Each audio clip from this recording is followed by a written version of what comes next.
Okay, ayun. So hello mga boss, magandang araw sa inyo at welcome back again na naman sa ating channel at sa panibagong video tutorial na naman. So andito ulit yung ating motor star kung saan nagawa na nga pala natin to ng video sa actual na pag-install ng ating mini driving light. Bali ang ginawa ko ngayon mga boss, tinanggal ko na yung cover niya dito sa harap, tapos ayan, pinit ko siya dito. Bali temporary lang naman to, no, para magkaroon kayo ng idea at kitang kita nyo yung loob kung paano natin talaga siya i-wiring, para sa mga beginners na walang idea at gustong mag-install ng mini driving light sa kanilang mga motor. So nung una nga pala, in-install natin to na walang gamit na relay. Bali ngayong araw, gagamit tayo ng isang relay. So kung nakikita nyo mga boss, yan, labas na yung mga wirings niya, madali na lang natin siyang access. Ayun. Sa mga gustong mag-install nga pala mga boss ng mini driving light, marami kasi tayong klase ng mini driving light. Merong mini driving light na ito nga, yung ordinary, maliwanag pero hindi na kailangan ng relay kasi nga low watts na lang siya pero maliwanag sila, which is itong yung mga ganitong itsura. Pero yung mga naglalakihan mga boss, yung mga bilog, mga kwadrado, so need natin lagyan ng relay yun kasi nga mga 40 watts to 60 watts yung watts nun. Medyo malakas na kumonsumo sa battery, pero ito goods naman to kahit na hindi na natin lagyan ng relay. Okay, so bali ngayon yun nga, maglalagay tayo ng relay, which is isang relay yung walang kurap. Kasi nga kapag walang relay, minsan kapag magpa-flasher tayo, mapapansin nyo yung mini driving light nyo pumupundat, o kaya kapag bumusin na tayo, sumasabay yung mini driving light, kumbaga nanghihina siya. So lagyan natin ng relay para stable yung kanyang ilaw, so walang kurap, walang pundat. Okay, yun. Hello. So let's go. Bali dito nga pala mga boss, kung mapapansin nyo, kung nakikita nyo, ayan, nilabas ko na yung mga ilaw ay mga wires nya. Ayun. So kapag ganitong mini driving light nga pala yung nabili nyo, automatically dito yung kulay black, yan yung ground natin. Okay, so yung black same lang yan, ground dyan. Pwede natin tong itap sa battery or sa chassis, pero para hindi na tayo gumamit ng mahabang wire, dito na lang tayo sa chassis magtatap or sa body ground. So lalagyan lang natin to ng terminal pin, tapos itotornilyo na natin siya sa may bakal, sa may walang pintura at sa good source. Next naman, black is ground or negative, and yung yellow nito mga boss, siya rin yung dilaw na ilaw nitong mini driving light. And then dito naman sa kulay pula, yung kulay pula nito, yan yung kulay white na ilaw nitong ating mini driving light. At pag nag-install kayo, pagsamahin nyo na agad. Okay, pagsamahin lang natin. So yun mga boss, pagsamahin na natin yung tatlong wires nitong dalawang mini driving light natin. So dalawang black, pagsamahin natin.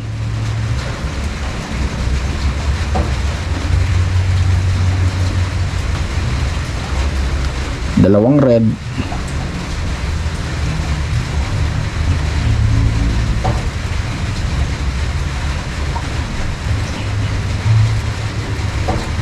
At yung dalawang yellow.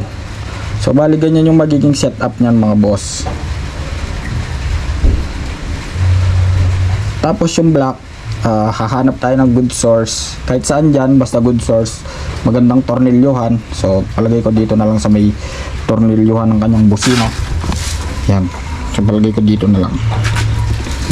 Lalagyan natin yan ng terminal pin, at gamit lang tayo nito para stable yung kanyang ground at hindi siya mag lose contact. Minsan kasi mga boss, kapag tinornilyo nyo lang or inipit nyo lang yung wire, may tendency na maputol yan. Yun, so sakto maputol yung mga hibla-hibla niyan, at doon nagsisimula yung loose contact. Kuha lang tayo ng pang-ipit. So ayan na mga boss, nadugtungan na natin ng terminal pin yung ating ground wire. So itatap na natin yan dito sa may tornilyo ng busina. So ganun lang kasimple mag setup.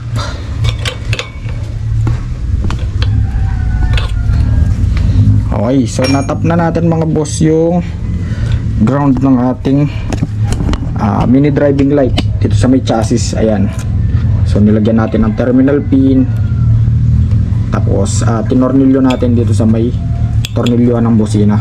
So next naman, kukunin natin yung ating domino switch. Okay, so ito na yung ating domino switch mga boss. Bali dun sa nakaraan, dun sa first upload natin, may 3 wires din nga lang pala ito, no? So meron siyang black, may red siya, at meron din siyang yellow. So halos same lang ng color coding ng ating mini driving light. Pero ang pinagkaiba nito mga boss, yung kulay black nitong domino switch, hindi siya ground. So kumbaga ito yung ating main supply. So dito papasok yung supply or yung kuryente, tapos dadaan siya dito sa switch. Ngayon kapag nag-switch tayo, ayan, palipat-lipat na lang dito sa red at saka sa yellow yung supply. Okay, so kumbaga ito yung pinaka common natin, yung pinaka main supply ng kuryente na papasukan. So ngayon, para hindi tayo malito, i-connect na rin natin siya agad, no? So yung yellow ng domino switch, ko-connect natin dito sa yellow ng mini driving light din.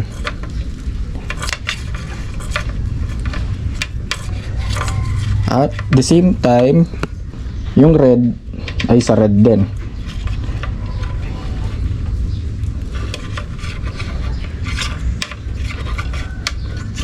Aray, natusok pa nga. At ganyan na yung magiging output nyan mga boss. So naipagdugtong na natin yung ating domino switch sa wire ng ating mini driving light. So dito sa wire ng ating mini driving light, wala na tayong kailangan i-connect dyan. So meron na yung ground, naitap natin dun sa may chassis, sa may tornilyuhan ng busina. Tapos yung kulay red ng dalawang mini driving light, kinonect natin dito sa red ng domino switch. Tapos yung yellow ng dalawang mini driving light, i-connect din natin dito sa may wire ng domino switch. Tapos ang natirang wire na lang ay itong kulay black. So tulad nga ng sinabi ko, dito papasok ngayon yung main supply or yung common or yung pinaka kuryente natin. Okay, halos same lang naman to nung first video natin, yung mini driving light na walang relay.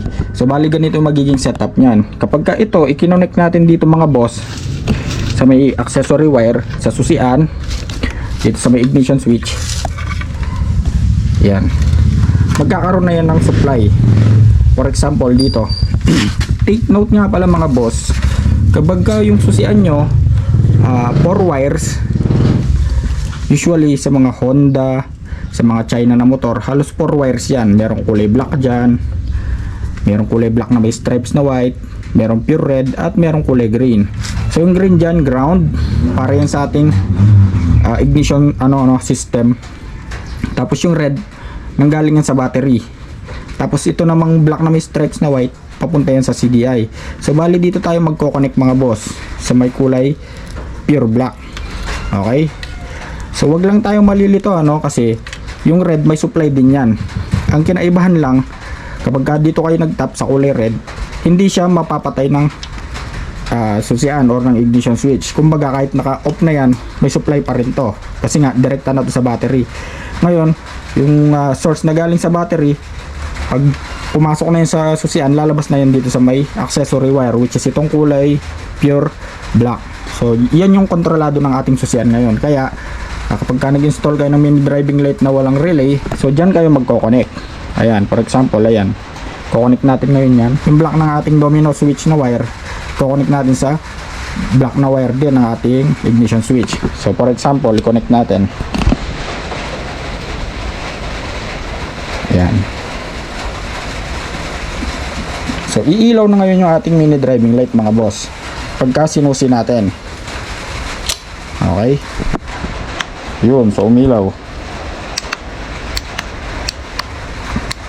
So ganun lang kasimple mag-install ng mini driving light na walang relay. Ngayon lalagyan na natin siya ng relay. So tatanggalin na natin to, at dito na papasok yung ating relay mga boss. So po pwede to, ito yung mga relay sa busina, no? So meron tong 5 wires, pero hindi na natin gagamitin yung isang wire dyan. So tanggalin na natin agad. So bali 4 wires na lang yung matitira. So isang 30, 86, 85 at saka 87. So pakita natin. So kung mapapansin nyo dito sa may socket nya, meron tayong 30. Ayan, number 30 ito. Yun. So 85 at saka 86. Ayun, 85 at 86. At yung 87 at saka 87A. So bali tinanggal na natin yung 87A yung sa gitna. Okay. Ngayon kapag mag-install kayo mga boss, yung 85 at 86, reverse polarity nga pala yan, ano. Ibig sabihin kahit magkabaliktad yan, pwede gagana pa rin kasi positive at negative lang naman yan. Dahil dito sa relay natin, para gumana ang relay natin, kailangan natin ang positive at negative na supply. Okay. So dito tayo ngayon kukuha. Okay, so ibig sabihin itong brown, yan daw yung 30 natin. So saan ba natin ito i-connect? So yan 30 na yan mga boss, idediretso na natin yan sa positive terminal ng battery. So i-connect na natin agad yan. Pero before yon, dudugtungan natin yan ng wire, mahabang wire mga boss. So ito na mga boss, nadugtungan ko na ng wire yung number 30 natin. Ayan, so kulay gray yung dinugtong ko. So mahaba yan. At idediretso na ngayon natin yan dito sa may positive terminal ng battery. So kayo na yung bahalang dumiskarte, no? Sabit muna natin dito. Yan, for example, idaan natin siya sa may harness. So isunod natin siya sa may harness. So tatakbo ngayon yan dito sa may positive terminal ng ating battery. So ilulusot lang natin dito. So kayo nang bahala, diskarte nyo na yan.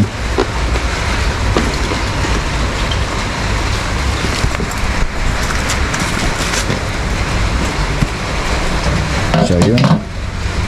At dito tayo dumaan sa may gilid.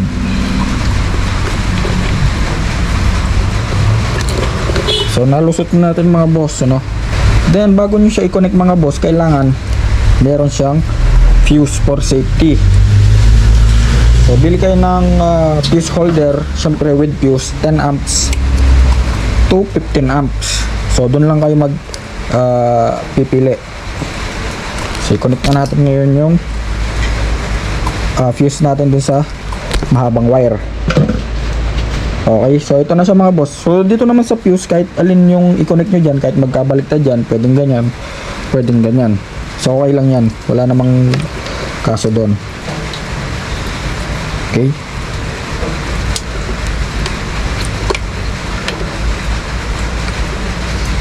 So yun mga boss, then na-connect na natin siya. Tapos lalagyan din natin to ng terminal pin para stable or hindi siya maalog or hindi siya mag-lose contact. Okay, at ganyan na yung magiging resulta niyan mga boss.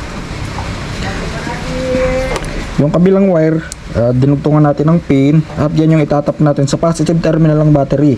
Tapos yung kabilang wire naman, idinugtong natin dun sa mahabang wire na nanggaling dun sa number 30 ng relay. So ngayon, itatap na natin to sa may positive ng ating battery. Okay, so tapos na natin ma-connect mga boss. Again, yung isang wire ng ating fuse, itinap natin sa positive terminal ng battery. So bali may supply na yan.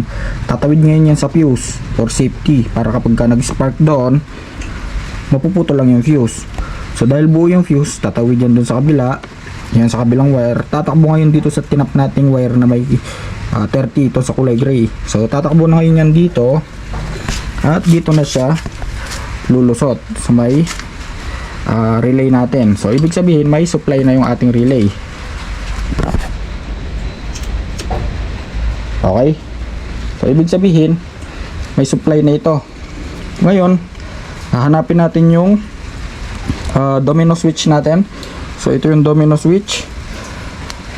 So kanina naituro ko nga pala na yung number yung kulay black ng ating domino switch, yan yung supply.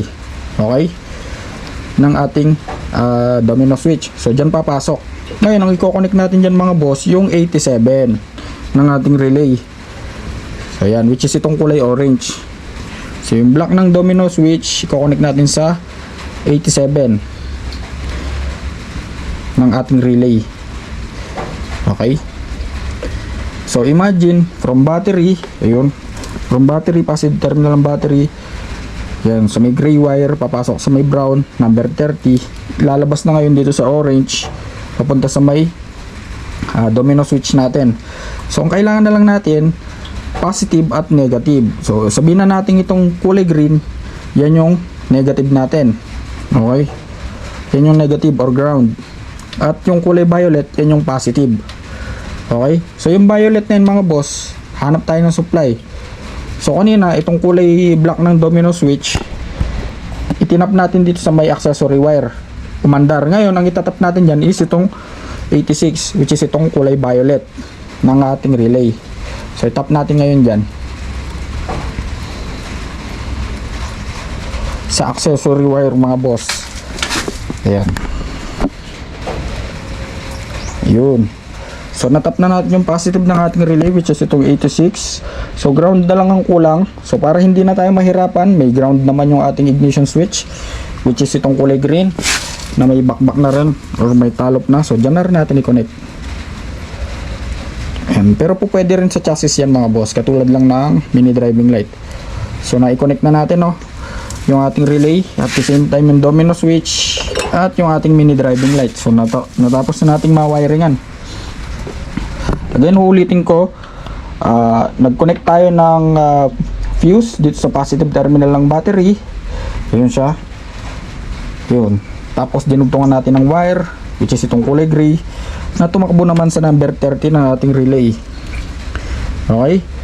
Sa number 30, then yung 87 ng ating relay, yung kulay orange, tinap natin yan sa may kulay black ng ating domino switch. So yan yung main supply. So ibig sabihin, kapag ka nagka-power na yung ating relay, lalabas na yung supply dyan, papunta na yan sa ating domino switch. Magkakaroon na yan ng ilaw. Pero before yon, kailangan ng positive at negative ng ating relay. So yung positive, kumuha tayo ng source sa mismong accessory wire. Then yung ground naman or negative sa accessory, sa ignition switch na rin tayo kumuha. Pero pwede natin itong itap sa chassis, or kumuha tayo ng source sa chassis, sa bakal, basta sa good source, yung walang pintura. Ngayon, subukan na natin mga boss, on natin yung susi. Ayun, so pumitik na yung ating relay. Ayan, mapapansin nyo, nagko-contact na siya.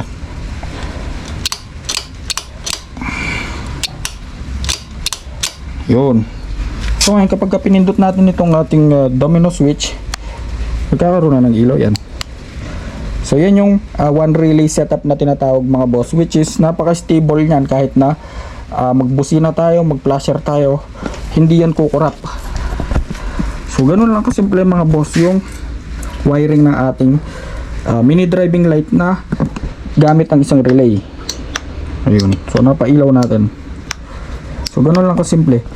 And hindi ko na nga pala siya binalutan ng electrical tape kasi tutorial lang naman ito at demonstration lang naman. At ang kinagandahan nito mga boss, kontrolado rin siya ng ating susian. Kapag pinatay natin yung susi, mamamatay din yung mini driving light. Ayun, kahit anong gawin yung switch dyan, hanggat hindi siya nakasusi, hindi siya gagana. So tulad daw na sabi ng iba na nakarekta na yung 30 sa battery, kahit daw naka off pa yung susian, iilaw. So hindi po mga boss, kasi walang supply yung ating 86 at yung ating 85, no? Ayun, so dito kasi natin siya sinunod sa may susian, yung 86 at 85. So tinap natin sa accessory wire at sa ground. Kaya kapag nag-on tayo, pipitik yung wire, yung ating relay, magkakaroon na tayo ng supply. Yun, so bali hanggang dito na lang mga boss. Napaka basic lang naman mag-install nitong ating mini driving light, no? Ayun. So sana may natutunan kayo. At kung nagustuhan yung video na to, so please like, share, and subscribe.